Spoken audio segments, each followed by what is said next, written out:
Have you ever noticed how much energy you spend explaining yourself? At work, with your family, with friends, even in the quietest conversations you have with your own mind. It seems like you're constantly preparing a defense, as if someone out there, or in here, is demanding evidence that you belong, that you deserve to exist, that your choices make sense. It feels like you're standing in a courtroom without end, with an invisible judge watching your every move. No sentence is ever final. No freedom is ever granted, because the verdict you crave never comes. Instead, you remain trapped in the exhausting cycle of proving, explaining, justifying. Jung often spoke of prisons that were not built with stone or iron, but with beliefs and patterns we carry within. And this is one of the most suffocating. The belief that your worth is conditional on others' approval. Picture a bird inside a cage. The strange part? The cage door has been open for years. The bird could fly into the vastness of the sky at any moment. Yet it stays, clinging to the same wooden perch, trembling at the threshold, convinced it still needs permission to move, to take up space, to claim the air. That bird is us when we live trapped in explanations, thinking that every step must be signed off by the world before it is valued. But here's the truth you may not have dared to accept. You don't need permission to breathe, to create, to be. The sky has always been waiting. Still, the question lingers. Why do we cling so tightly to this invisible cage? Why do we insist on explaining ourselves, even when no one has asked? Why we feel this impulse to justify every choice, every no, every dream that doesn't fit the mold others imagine for us? Jung would say it's because we confuse our authentic self with persona, the mask we create to survive in a world that rewards compliance and punishes difference. From childhood, we learn that love and acceptance often come with conditions. Be quiet, be agreeable, be useful, be what others expect, and maybe then you'll be safe. These conditions form a script we follow without even noticing. And so, even as adults, we keep playing roles written by someone else, roles that suffocate the voice within that whispers, "This is not who you are." Think about it. When was the last time you said no without explaining it away? "No, I can't make it tonight." And then immediately, "I'm sorry, it's just that I've had a really long day, and I don't want you to think I don't care, because of course I do." Do you hear it? The reflex to cushion your truth with apologies, to cover your tracks with explanations, to soften the impact of simply honoring your own need. We do it so automatically we barely notice. But every unnecessary justification is like another feather clipped, another moment with a bird that longs to fly decides to stay put. Here's what's even deeper. This habit of justifying is not just about politeness. It's a mirror reflecting our hidden fear that who we are is not enough. If I don't explain, they'll reject me. If I don't prove, they'll abandon me. If I don't justify, they'll see me as selfish, strange, or unworthy. And so, our words become chains, wrapping us in a prison we built with our own mouth. Jung said that the things we avoid looking at hold the keys to our freedom. And this habit, this endless need to justify, is one of those keys. Because when you pause and notice it, when you realize what drives it, you can begin to ask, who am I really trying to convince? Them or myself? That's the turning point. Once you see that, you begin to sense the doorway. Imagine for a moment what life would feel like if you no longer explained yourself at every turn. If your yes was enough, your no was complete, your silence was respected not because others decided to respect it, but because you no longer begged for validation. That is freedom, not the absence of responsibility, but the presence of truth. And the promise is this. The day you stop justifying yourself, you will feel something shift. The air tastes different. The ground feels solid. The sky no longer belongs to someone else. It belongs to you. But if this cage has been open all along, why do we stay perched inside? Why do so many of us keep believing we need permission, even when no one is holding us back? What unseen force convinces us to keep explaining, to keep bowing to invisible judges, to keep living small when freedom is right here, waiting? The answer is not outside. It lives in the shadow we carry within. And once we see it, we can never look at our justifications the same way again. Do you want to know what that hidden force really is? Carl Jung gave us a word for the invisible mask we wear every day, the persona. It is the version of ourselves that we carefully present to the world. It's not a lie, not exactly, because it does protect us. The persona is like a costume that allows us to enter the stage of society without being completely naked and vulnerable. Without it, life would feel brutal, every raw emotion exposed. So we learn early how to put on. The smile when we feel exhausted, the polite, "I'm fine" when inside we are breaking, the extra effort to appear reliable even when we're trembling with doubt. The persona has its purpose, but it was never meant to replace the truth of who we are. And that's where the danger begins. Imagine someone arriving at work after a night of no sleep. Their body aches. Their heart feels heavy. But the moment they walk to the office door, they flip a switch. Their face stretches into a polite smile. Their voice lightens. Their posture straightens. No one suspects the storm raging inside. This is persona at work. Protective, functional, but also deceptive in ways we don't even notice.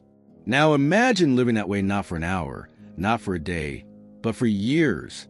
The mask becomes glued to the skin, and eventually the person underneath forgets what it feels like to remove it. That's when the mask stops being protection and becomes prison.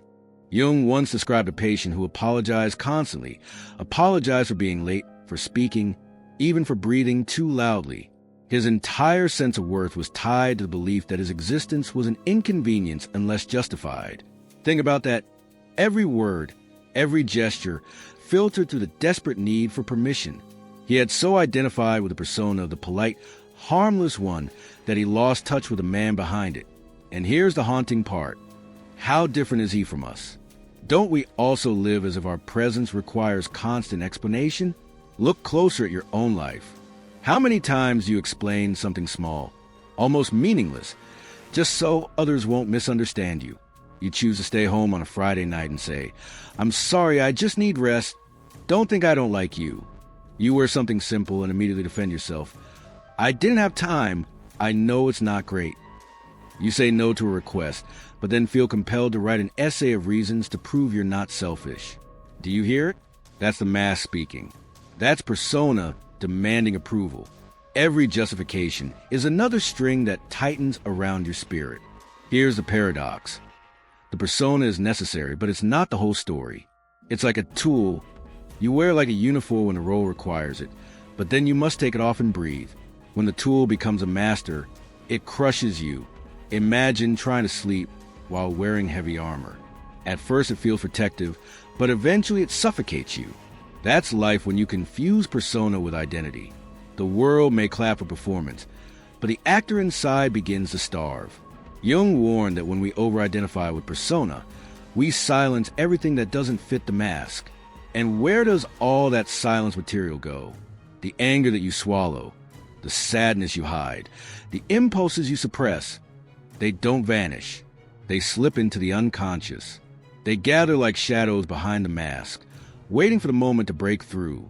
Jung called this the shadow, the rejected parts of ourselves that we deny to stay acceptable. The more rigid the persona, the larger and more demanding the shadow becomes. This is why living only through persona feels so exhausting. It's like standing between two worlds. On one side, the mask you show to others. On the other, the shadow pressing the door, begging for recognition. The more energy you spend maintaining the mask, the more pressure builds in the dark. And one day, cracks begin to show. Maybe you snap at someone over something small, shocking yourself with the intensity of your anger. Maybe you fall into deep sadness for reasons you can't explain. Maybe you feel a constant emptiness, even when life looks fine on the outside. That is a shadow reminding you that you are more than the mask. So here's the question you can't ignore. If the persona is governing your every move, if your smile, your words, your choices are all dictated by the need to be accepted, what happens to the parts of you that don't fit? And what will happen when they finally refuse to stay hidden? This hidden mechanism doesn't arrive with a thunderclap. It slides into your life like a shadow at dusk, subtle and almost invisible. It disguises itself as politeness, as responsibility, as care for others. But slowly, without noticing, you find yourself living on trial every single day. At work, you explain yourself endlessly. You're 5 minutes late, and before anyone even notices, you're already pouring out reasons about traffic, alarms, broken routines. You double-check emails, not because clarity is needed, but because you fear one imperfect word will expose you. Even in success, you defend yourself. You present an idea in a meeting, and as soon as silence falls, you rush to add, "But that's just my opinion. Maybe it's not the best." Do you see it? The reflex is constant, like chains rattling quietly in the background. In relationships, the pattern grows even more suffocating. You apologize for being tired, as if exhaustion required an alibi. You explain in detail why you need to rest, afraid your partner or friend might interpret as rejection. You say yes to invitations you don't want, and when you dare decline, you soften your refusal with endless words. "I would love to, but I've had such a busy week, and I don't want you to think I'm avoiding you, because I truly care." What is really being said is simpler. "Please don't stop loving me." Jung warned that when love becomes a negotiation for approval, it loses its truth. Authentic connection does not need footnotes. Even in family life, the habit shows its teeth. Parents justify decisions to children, afraid of being judged as too strict or too soft. Adult children explain every choice to parents, trying to prove they're not ungrateful. Spouses wrap honesty in layers of excuses. What should be safe ground becomes another courtroom. And the saddest part? The more you justify, the more you teach others to expect justification. You train the people around you to doubt your word, because your truth never stands alone. Inside your inner world, the cruelty is sharper still. You sit in silence, but guilt gnaws at you. "I should be doing more. What if they think I'm lazy?" You rest, but the rest feels stolen, undeserved. You rehearse conversations in your head, crafting speeches for judgments no one has even made. Social media amplifies this weight. You post a picture or a thought, then scramble to edit captions, to clarify tone, terrified someone might misinterpret. You explain your joy so it won't look like arrogance, your sadness so it won't look like weakness. Even in the digital mirror, you bow to invisible judges. Jung's words echo here. Who lives only for the approval of others loses contact with the soul. This is not philosophy. It is a diagnosis. When you explain yourself constantly, you trade fragments of your essence for coins of validation.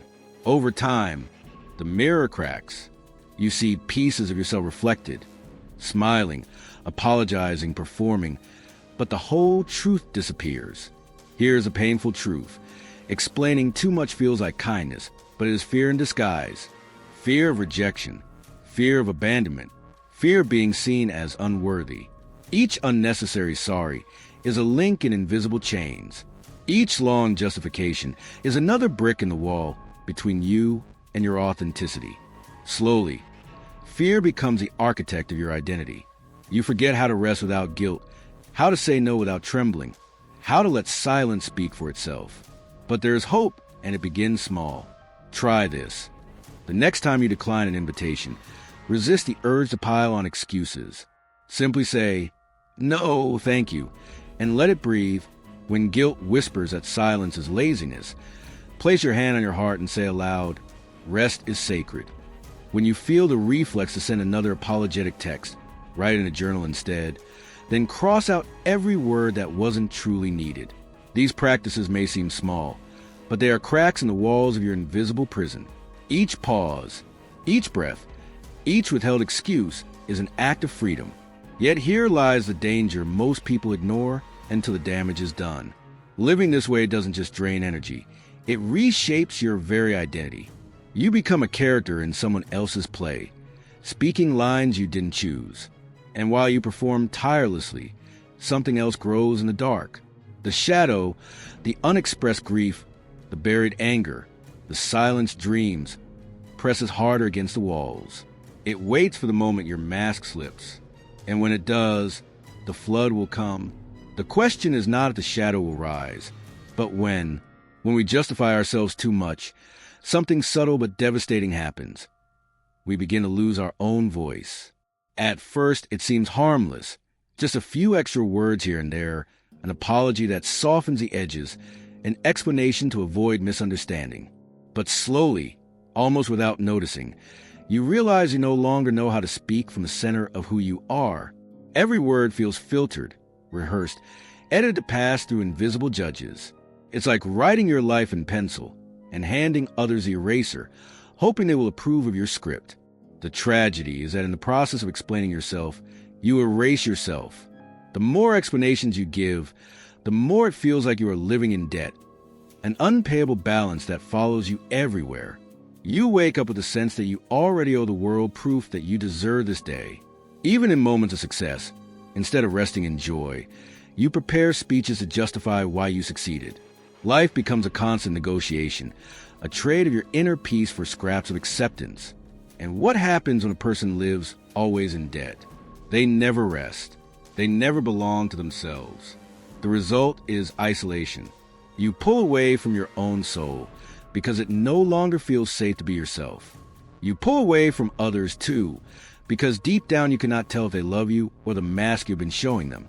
This is a quiet loneliness of over-explaining, surrounded by people, yet unsure if anyone truly knows you. You long for intimacy but fear it, because intimacy would mean taking off the mask, and you're not sure there's anything left behind it. Jung saw this clearly. When the persona dominates, the authentic self shrinks, and the connection you crave becomes impossible. This kind of exhaustion is not just tiredness of the body. It is fatigue of the soul. It's like shouting into a well and hearing nothing come back.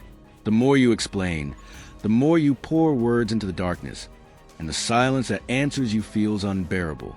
You hope that with just one more explanation, one more apology, someone will finally say, "You are enough," but the well never answers. And in that silence, despair grows. Time passes, and without realizing, you become someone who negotiates every piece of life.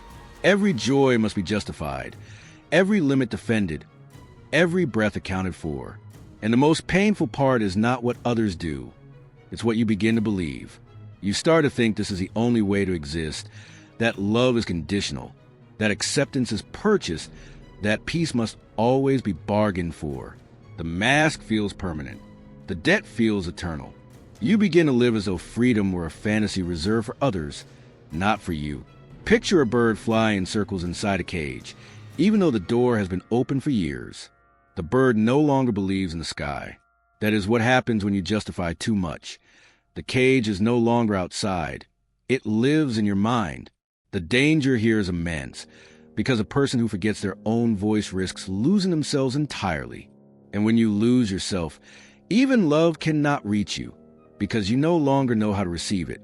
Ask yourself honestly, how long will you keep negotiating your life for the fear of not being loved? How many more days will you surrender your peace just to feel acceptable? This is a critical point. The threshold where the old self either collapses or awakens. Jung discovered that this prison is not eternal. The walls we feel pressing in are not made of stone, they are made of fear. And fear, once brought into the light, begins to dissolve. But before freedom comes, we must see clearly the cost of staying trapped. And so the question lingers, heavy and unavoidable. Will you continue to pay with your soul just to feel approved, or will you dare to step into the life where no justification is required? Because Jung revealed there's a path out of this invisible prison. The path of transformation begins with what Jung called individuation. The process of becoming who you truly are by bringing together all the fragments you've hidden, denied, or abandoned. Individuation is not about becoming someone else. It is about uncovering what has always been there. It is not about polishing the mask, but about daring to live without it. Jung described this journey as a return to wholeness. For a person trapped in constant justification, individuation is like finding the map out of a labyrinth where every corridor once ended in fear. The first step is recognition. You cannot change a pattern you refuse to see. Start by noticing your reflex to explain. Pay attention to the moment your mouth adds 10 extra sentences to defend a simple choice. Catch yourself when you say, "I'm sorry, in situations where no apology was necessary. Awareness is a light switch in a dark room. Nothing changes in the furniture, but you finally see where you are. Each time you recognize a habit, you loosen its grip. You begin to understand that justification is not kindness, but fear rehearsed. The second step is integration of the shadow. This is the heart of Jung's work. Realizing that you don't need to be perfect, likable, or universally loved to be whole. The parts of yourself you rejected, the anger, the sadness, the need for solitude, the courage to say no, are not enemies but treasures buried underground. Integrating them is like planting seeds in soil that once seemed barren. At first, it feels messy and uncomfortable. You admit to yourself, I am not always agreeable. I am not always available. I am not always strong. But instead of rejecting these truths, you let them breathe. And as you do, something miraculous happens. The weight of constant performance begins to lift. You no longer need to trade authenticity for acceptance. You start to realize that being real is safer than being perfect. The third step is conscious action. Recognition and integration mean little without practice. Here, transformation becomes visible in daily life. You begin to experiment with saying no without layering it with excuses. You try letting silence hold the space after you speak, resisting the reflex to fill it with explanations. You pause before responding to criticism, breathing once, then answering from your center instead of from fear. These are small steps, but each one is like reclaiming stolen ground. Imagine a soldier returning flag by flag to their homeland. Every simple no, every breath before reaction, every silence chosen freely is another flag planted in the territory of your own soul. The fourth step is legacy. This is when individuation moves beyond you and begins to shape the lives of others. You stop living to impress and start living to inspire. People around you notice a change, even if they can't name it. They feel your presence differently. Your words carry weight not because they are perfect, but because they are real. A person who no longer explains away their truth becomes a living mirror for others still trapped in fear. Legacy is not built by performances polished to perfection. Legacy is built by authenticity, by showing the world what it looks like to stand in your truth without apology. But how do you walk this path in practice? Through micro-actions. Keep a journal where you write your thoughts without filters, refusing to explain or soften them. Let the page hold your raw self. Practice giving short, firm answers in daily interactions. If someone asks, "Are you coming tonight?" try responding with simple, "No, not today," and resist the urge to add excuses. Experiment with silence. Sit for 5 minutes without music, without distraction, and notice how guilty or restless you feel. That discomfort is the residue of a life lived in explanation. Each time you stay with it, you heal a layer of fear. Remember, freedom does not arrive all at once. It is born in these small, ordinary choices. Choosing not to justify a boundary. Choosing to rest without guilt. Choosing to write your truth without editing. Each micro-action is a thread, and together they weave a new garment, not a mask, but a cloak of authenticity you can wear anywhere. This is the map Jung gave us. Recognition, integration, conscious action, legacy. It is not a quick path and not always comfortable, but every step brings you closer to your true self and farther from the cage of endless justification. And yet, even with this map, the journey is not without dangers. The old patterns will resist. The persona will whisper that safety still lies in performance. Fear will try to pull you back into the labyrinth. And the shadow, if ignored, will rise in ways that test your courage. Because before stepping fully into freedom, you must recognize the traps that wait to sabotage your liberation. Every genuine journey of growth comes with risks, and Jung never underestimated them.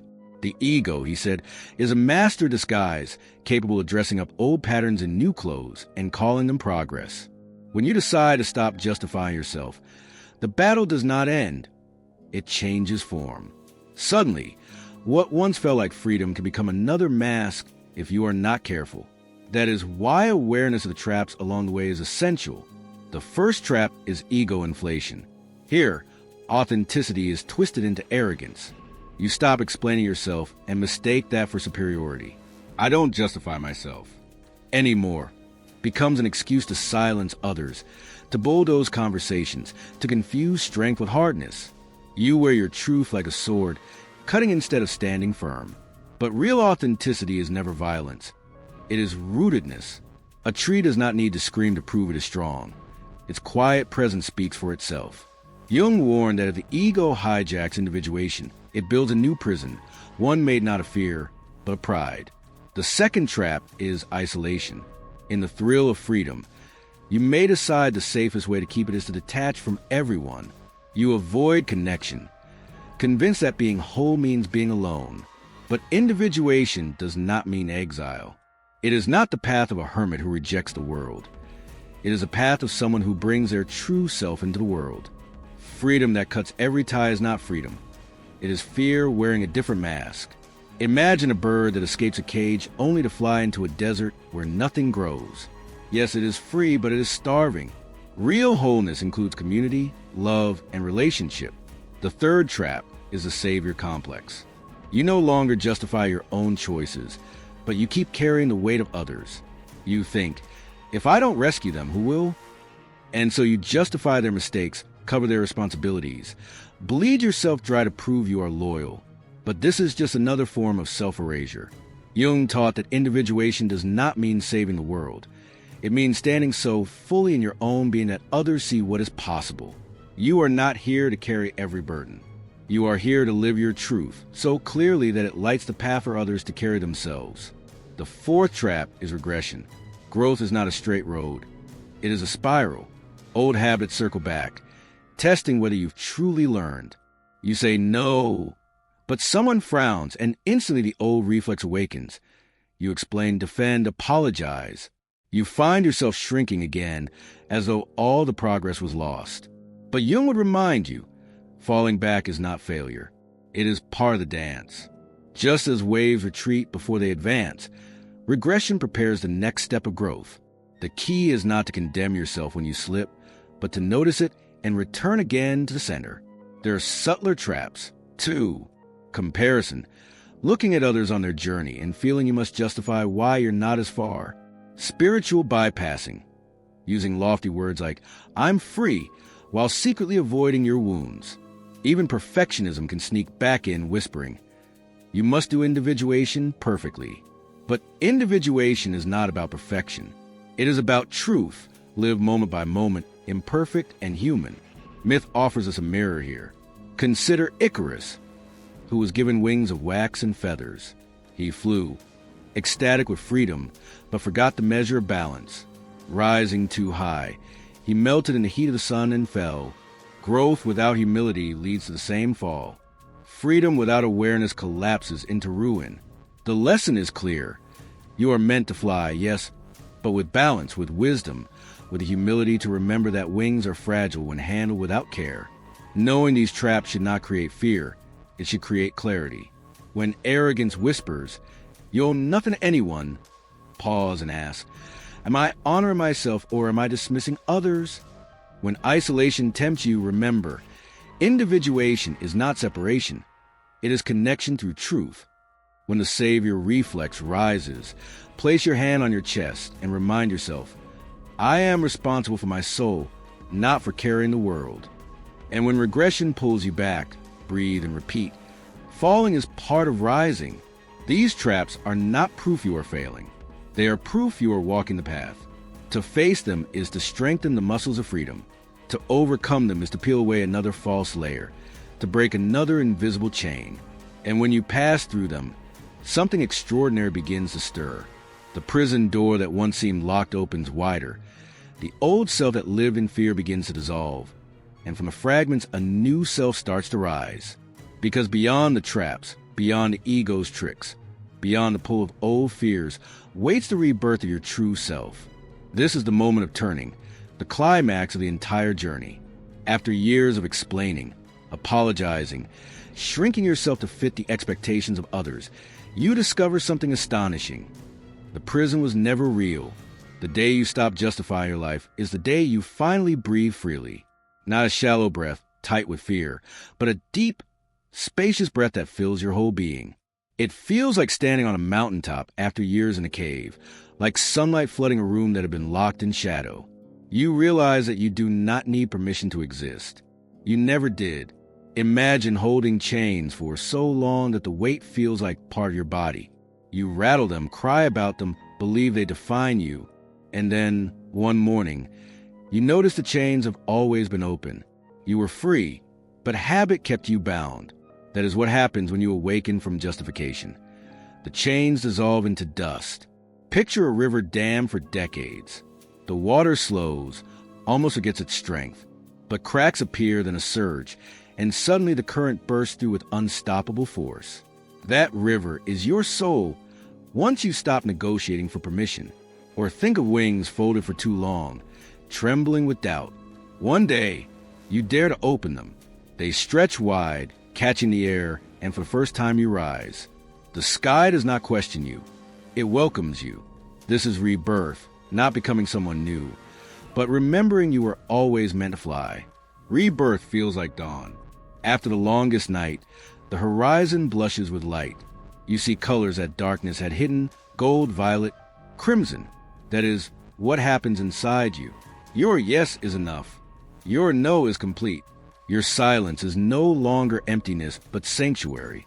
The smile that appears on your face is no longer painted on. It comes within, like flowers opening to the sun. People notice something different. They feel your presence before you even speak. Symbols help us touch this truth. Think of a shattered mirror, cracked by years of doubt. Each justification was another fracture. For a long time, you avoided the reflection. But now, the pieces fuse together, not perfectly but beautifully, like stained glass. Light shines through every line, creating something even more radiant than before. Or picture a garden once neglected, choked with weeds of fear and guilt. Now the weeds are cleared and shoots of authenticity break through the soil, blooming with colors of truth. This freedom is not arrogance. It is alignment. It is remembering that life itself has already stamped you with worth. Your existence is not a question waiting for approval. It is an answer already given. And yes, old voices may still whisper. If you don't explain, they won't love you. But now your voice is stronger. You answer, I choose my peace. So let this moral be carved into your heart. Freedom begins when you owe no explanations to the world. Carry it like a compass. Let it guide you when fear tempts you to defend yourself again. Let it steady you when silence feels heavy. And now, I invite you to step fully into this moment. Write in the comments, I choose my peace. Declare it. Make it real. Share your victories, however small. Did you decline an invitation without excuses? Did you rest without guilt? Did you speak your truth without softening it? Tell your story. Your words might become the mirror or the key someone else desperately needs. And if you are ready for the next step, join me in the next video. There, we will dive into how boundaries, so often misunderstood, can become flowing rivers of strength. Boundaries are not walls that isolate. They are gardens that protect and nourish. They are the lines that keep your soul fertile and free. This is not an ending, it is your beginning. The night is behind you. The dawn has risen. The river flows again. The garden blooms. The wings stretch wide. And the life that waits for you now is yours, unmasked, unapologetic, and whole.